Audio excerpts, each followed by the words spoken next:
everybody, this is Digraj Singh Rajput. Welcome to our channel Next Toppers.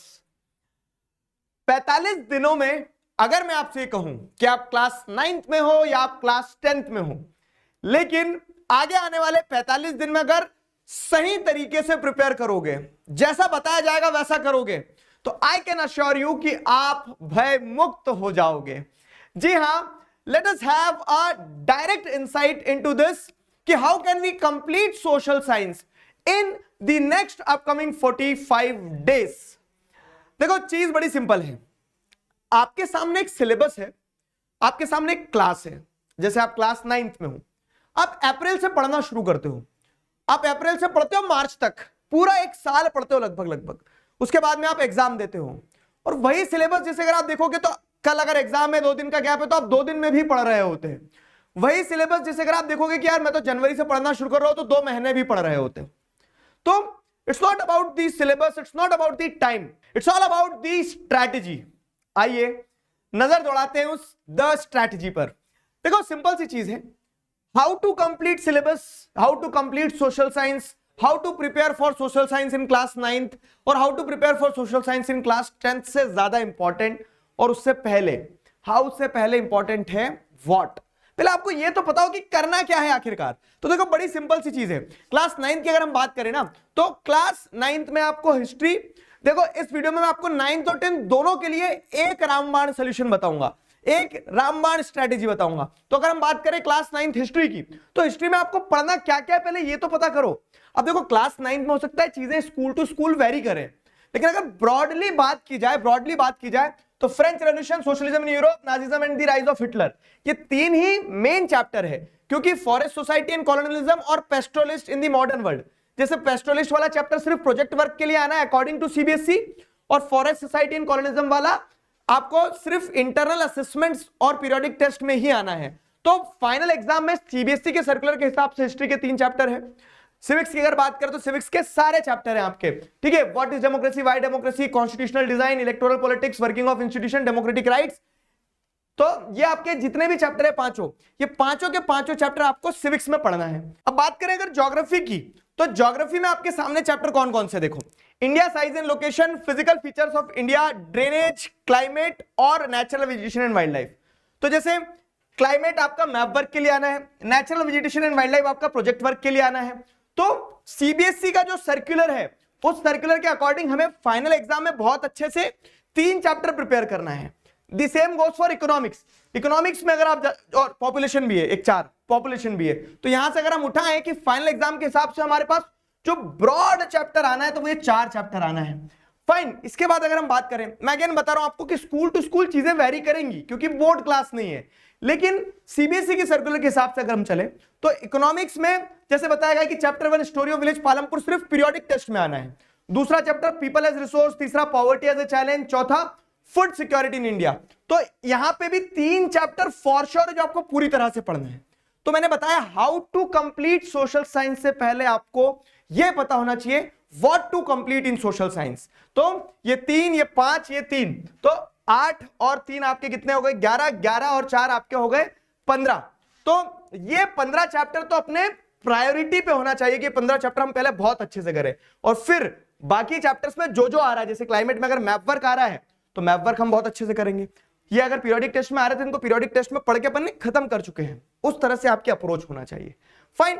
अब हम 10th की बात करें अगर, तो 10th में भी वही है कि how to complete social science in 45 days से पहले ये दिमाग में करो व्हाट टू कंप्लीट। अब ये बोर्ड क्लास है, पूरी कंट्री में एक जैसा सिलेबस बच्चों को पढ़ना है, और वो एक जैसा सिलेबस क्या होगा कि हिस्ट्री में जैसे अगर आप देखोगे तो हिस्ट्री में आपका rise of nationalism in Europe, nationalism in India, making of global world, making of global world के बाद में print culture and the modern world. यहां पे जो एज ऑफ इंडस्ट्रियलाइजेशन, ये बोर्ड एग्जाम में नहीं आना है, सिर्फ पीरियोडिक टेस्ट में आना है।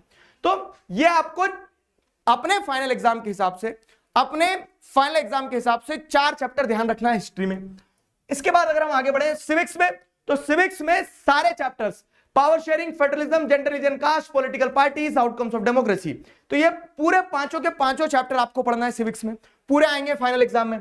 अगर हम यही चीज देखें कहां पे, ज्योग्राफी में, तो resource and development, forest and wild life resources, water resources, agriculture, minerals and energy resources, manufacturing industries. 6 chapter ये हो गए। 7वां चैप्टर जो है आपका लाइफलाइंस ऑफ नेशनल इकोनॉमी, इसके पास अब कोई लाइफलाइन नहीं बची है, ये चैप्टर बोर्ड एग्जाम में नहीं आएगा, इसका सिर्फ मैप वर्क आना है। तो उस हिसाब से 6 चैप्टर आपके यहां पे निकल के आ गए। 6 4 10, 10 और 5 15। और इकोनॉमिक्स के 4 चैप्टर। कंज्यूमर राइट्स इकोनॉमिक्स में नहीं आता है, कंज्यूमर राइट्स सिर्फ प्रोजेक्ट वर्क के लिए है। तो अब अगर आप देखोगे तो development sectors of Indian economy, money and credit, globalisation and the Indian economy, तो 4 चैप्टर यहां पे आपके ये हो गए। तो 15 4 19, इन 19 चैप्टरों को अगर आप मिलाओगे तो इन 19 चैप्टर्स को मिला लेने के बाद में आपको समझ में आ रहा है कि ये आपकी लक्ष्मण रेखा है, ये आपका क्या है, ये आपका सर्कल है, इसके अंदर ही आपको खेलना है। अब इसमें भी आप देखोगे जैसे मेकिंग ऑफ ग्लोबल वर्ल्ड है और globalisation and the Indian economy है, तो ये चैप्टर आधे आधे हैं, आधे भी नहीं है, ये चैप्टर पौने पौने हैं, ठीक है। तो ये चैप्टर आपको क्या देखने को मिल रहा है, ये चैप्टर दोनों मिला के भी आधा चैप्टर नहीं बनता है, एक एक क्लास के चैप्टर्स हैं। तो उस तरह से जब आपको क्लियर है क्या इन 19 चैप्टर्स में ही खेलना है, तो इनको डेडिकेटेड तरीके से पढ़ेंगे हम, ठीक है। क्या कंप्लीट करना है ये पहले जरूरी है जानना, कि हम जंप लगाएं उस चीज पे कि कैसे करना है। अब बात करते हैं कैसे करना है, ठीक है।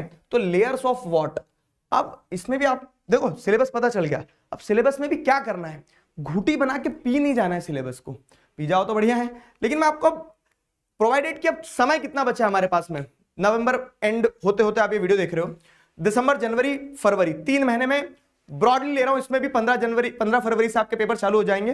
तो ये 2.5 महीने के लगभग का समय, उन 2.5 महीने में, लेकिन मैं कह रहा हूं कि आप 1 महीना हटा दो, आप तो सिर्फ 1.5 महीने की बात करो, सिर्फ 45 दिन की बात करो, जनवरी 1 से शुरू करके क्या 15 जनवरी, इन 45 दिनों में कुछ बेहतरीन सा किया जा सकता है? जी हां, किया जा सकता है। देखो स्ट्रैटेजी बड़ी सिंपल है, क्या करना है, तो ये चैप्टर्स करना है, और उस चैप्टर में भी कैसे करना है, तो उसमें भी लेयर्स है व्हाट की, ठीक है, व्हाट की लेयर्स है। तो स्टेप 1 क्या है, सबसे पहले अपना सिलेबस कंप्लीट करना शुरू करो डिटेल में, ठीक है। सिलेबस कैसे कंप्लीट करना शुरू करें डिटेल में, तो वो आप पिछले 7 महीने से क्या कर रहे थे क्या नहीं कर रहे थे मुझे नहीं पता है, लेकिन आपको आपका पूरा सिलेबस जो भी हमने देखे, क्लास 9 के भी चैप्टर, क्लास 10 के भी चैप्टर, वो सारे चैप्टर्स आपको पता होना चाहिए, पता होना चाहिए कि हर चैप्टर में क्या क्या है। अब जब एक बार पता हो गया ना, तो इंपॉर्टेंट क्वेश्चंस की प्रैक्टिस करना होगा। क्यों? क्योंकि एट द एंड मैंने पढ़ा दिया, आपने पढ़ लिया, लेकिन आना इंपॉर्टेंट क्वेश्चंस ही है एग्जाम में। मतलब बहुत सिंपल स्ट्रेटेजी है, 1000 बार बताइए, और वो फिर बता रहा हूं मैं आपको कि बहुत कुछ अलग नहीं करना है, जो बेसिक है एकदम वही करना है, कि अपना सिलेबस कंप्लीट करना है, अपने सिलेबस कंप्लीट करने के बाद में इंपॉर्टेंट क्वेश्चंस को प्रैक्टिस करना है, इंपॉर्टेंट क्वेश्चंस को प्रैक्टिस करने के साथ साथ क्या करना है, पैरेलल में फ्रीक्वेंट रिवीजन करना है। ना आप चिट्टी रोबोट हो और ना मैं वसी हूं कि मैं एक और चिट्टी रोबोट बना दूं। सिंपल चीज है कि हम ह्यूमन बींग्स हैं, हम जो पढ़ते हैं वो हम भूलते हैं, लेकिन जो हम पढ़ते हैं वो याद भी रख पाते हैं, बहुत अच्छे नंबर भी लेके आते हैं। कैसे? जब हम बार बार उसी चीज को रिवाइज करते हैं। तो रिवीजन इज मस्ट। वो रिवीजन की टेक्निक क्या हो कि आपके पास शॉर्ट क्रिस्प नोट्स हो, आपके पास ऐसी टेक्निक हो जिससे आप क्या कर पाओ कि जितना एक बार आपने कंप्लीट कर लिया तो उसको रिकॉल करने में आपको ज्यादा समय ना लगे, सही तरीके के नोट्स हो, सही तरीके की स्ट्रैटेजी हो। अब इसी के पैरेलल में क्या है ना, ये बेसिक है, अब इसी बेसिक में क्या है ना, एनहांसमेंट के लिए आपको ये करते रहना है क्या, कि कोई भी क्लास टेस्ट, कोई भी यूनिट टेस्ट, कोई भी हाफ ईयरली, कोई भी प्री बोर्ड, उसको ऐसे हल्के में नहीं लेना कि यार तैयारी नहीं है छोड़ देते हैं, कल तैयार होगा कल दूंगा पेपर। कल कभी नहीं आता मेरे दोस्त, ठीक है। और डर जब तक डराता है, जब तक तुम उससे भागते रहते हो, जिस दिन पलट के डर की आंखों में आंखें डाल दी, उस दिन डर तुमसे डरेगा। तो ये सारे माइलस्टोन्स हैं, इनको जब तुम फेस करोगे, इनको जब ओवरकम करोगे, तो आप अपने आप को सशक्त पाओगे। तो ये एक भी चीज छोड़ो मत, बार बार इन्हीं चीजों को अटेम्प्ट करो। टेस्ट दो, प्री बोर्ड दो, 1 नहीं दो, 4 लोगे 4 ले लो, ठीक है, क्योंकि उससे कॉन्फिडेंस बिल्ड होगा। और इन्हीं सारी चीजों पे एक और इंपॉर्टेंट स्टेप है कि सैंपल पेपर सॉल्व करो, उससे कॉन्फिडेंस बिल्ड होता है।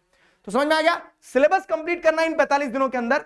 और सिलेबस कंप्लीट करने में भी क्या करना है, सिर्फ ये कि चैप्टर पता हो, इंपॉर्टेंट क्वेश्चंस पता हो, रिवीजन करने की टेक्निक पता हो, ठीक है। और जब ये सब कुछ पता होगा तो आप भयमुक्त तरीके से क्या करोगे, टेस्ट दे पाओगे, और आप क्या कर पाओगे, ज्यादा से ज्यादा क्वेश्चन पेपर्स को सॉल्व कर पाओगे। वो कॉन्फिडेंस बिल्डअप होगा, तो फिर एक बार नहीं 10 बार बोर्ड दे दोगे, लेकिन एक बार में ही बहुत अच्छे नंबर लाना है, ठीक है।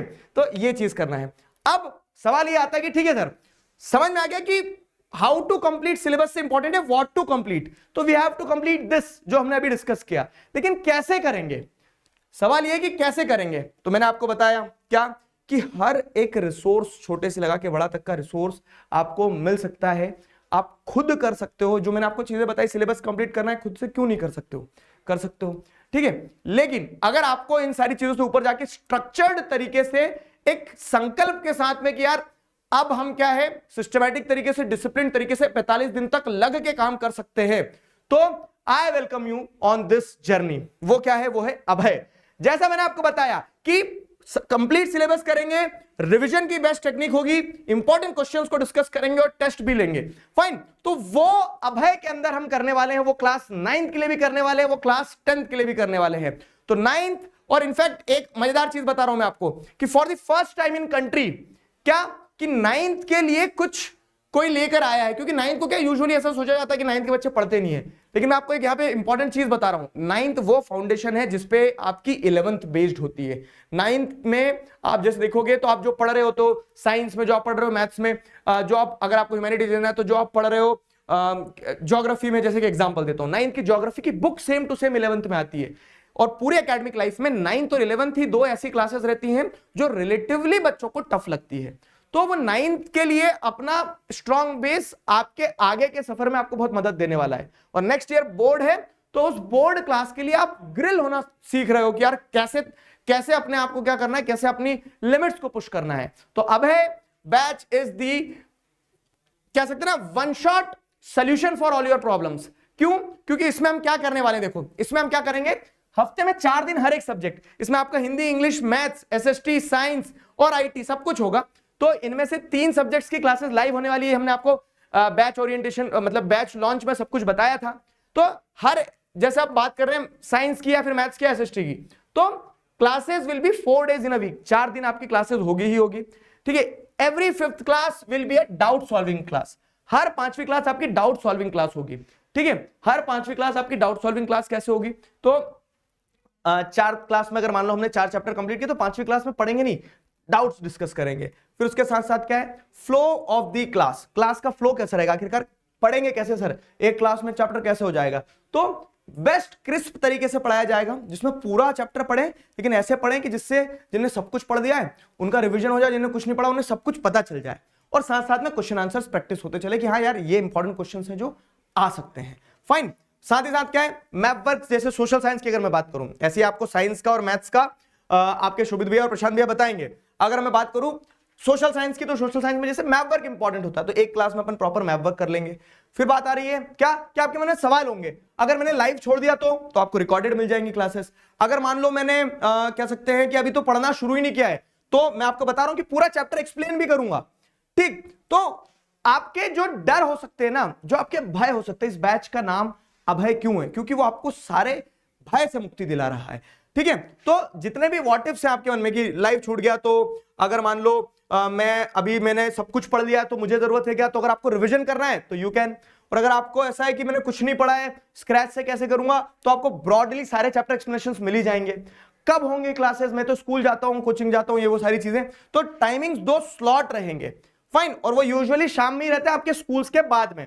तो 2 स्लॉट्स में हर दिन 2 क्लासेस ही होंगी, लेकिन उसको इस तरह से डिजाइन किया गया है कि हफ्ते में 4 क्लास होंगी आपकी एक सब्जेक्ट की, और हर दिन 2 क्लास होंगी। तो आपके ऊपर भी बहुत, मतलब अपना जो चल रहा है ना जीवन में कि दिसंबर की छुट्टियों में मस्ती करना है, वो करना है। अपना जो चल रहा है कि यार नहीं फ्रेंड्स के साथ टाइम देना है, तो वो देना है, फाइन। क्लास 10th है, यूपीएससी का एग्जाम नहीं है, मरे जा रहे हैं उसमें, लेकिन केस क्या है ना, केस क्या है कि डिसिप्लिन तरीके से अगर आपने 45 दिन अपने आप को समय दे दिया, तो आपका जो आज रिजल्ट आ रहा है उसमें आपको एक क्वांटम जंप देखने को मिलेगा, एक डिफरेंस देखने को मिलेगा, आपको अपने अंदर बदलाव देखने को मिलेगा। तो yes, we welcome you on this journey, the journey is going to start. Train पकड़ना चाहते हो तो here it is. Abhay batch के अंदर एनरोलमेंट्स स्टार्ट हो गए हैं, जो कि 1 दिसंबर से क्लासेस शुरू हो जाएंगी। अब मजेदार चीज क्या है कि अगर आप ये कोड यूज करते हैं नेक्स्ट 2000, तो आपको 999 में क्लास 9 के लिए अभय बैच मिल जाएगा। और वही चीज अगर हम देखें कहां, वही चीज अगर हम देखें क्लास 10th के लिए, तो क्लास 10th के एनरोलमेंट जो हैं वो भी स्टार्ट हो गए। 1 दिसंबर से क्लास 10th की भी क्लास स्टार्ट होगी, और बैच में और डिटेल में मतलब कि इस हफ्ते कौन कौन सी क्लास होना है, वो सारी चीज तो आपको वीकली शेड्यूल्स वगैरह ये सब कुछ मिलता रहेगा। बैच स्टार्ट होने से पहले 1 दिसंबर से पहले एक ओरिएंटेशन सेशन होगा लाइव, ठीक है, इसी चैनल पे, जिसमें आपको और क्लैरिटी मिल जाएंगी। अब क्लास 10th के लिए भी अगर आप ये कोड यूज करते हैं नेक्स्ट 2000 तो you will get the discount और आपको क्लास 10th का अभय बैच का सब्सक्रिप्शन मिल जाएगा 1199 में। अच्छा, क्लास 10 से 200 रुपए ज्यादा क्यों? तो क्लास 10th के लिए एक सरप्राइज भी है। वो सरप्राइज ये है क्योंकि आपका बोर्ड क्लास है तो आपके घर में बोर्ड में जिस तरह की आंसर शीट होती है वैसी आंसर शीट एक बढ़िया सा नेक्स्ट टॉपर्स की तरफ से आपके लिए एक कह सकते हैं ना एग्जाम पैड जो होता है वो आएगा, ताकि आप वो बोर्ड लाइक फील ले पाओ, घर बैठ के बहुत अच्छे से पेपर दे सको। तो ये जर्नी स्टार्ट करते हैं साथ मिलकर एंड वी अश्योर यू क्या कि ये 45 दिन जैसा कहा कि कैन वी कंप्लीट, या फिर क्या ये पॉसिबल है कि 45 दिन में जीरो से हीरो बना जा सकता है? तो यस, इट इज पॉसिबल। तो join us on this journey. The journey is going to start from 1 December. मिलते हैं क्लासेस में, तब तक अपना ध्यान रखो, मुस्कुराते रहो। अभी के लिए साइन ऑफ करते हैं। Signing off with this, together we can, we will. Thank you very much.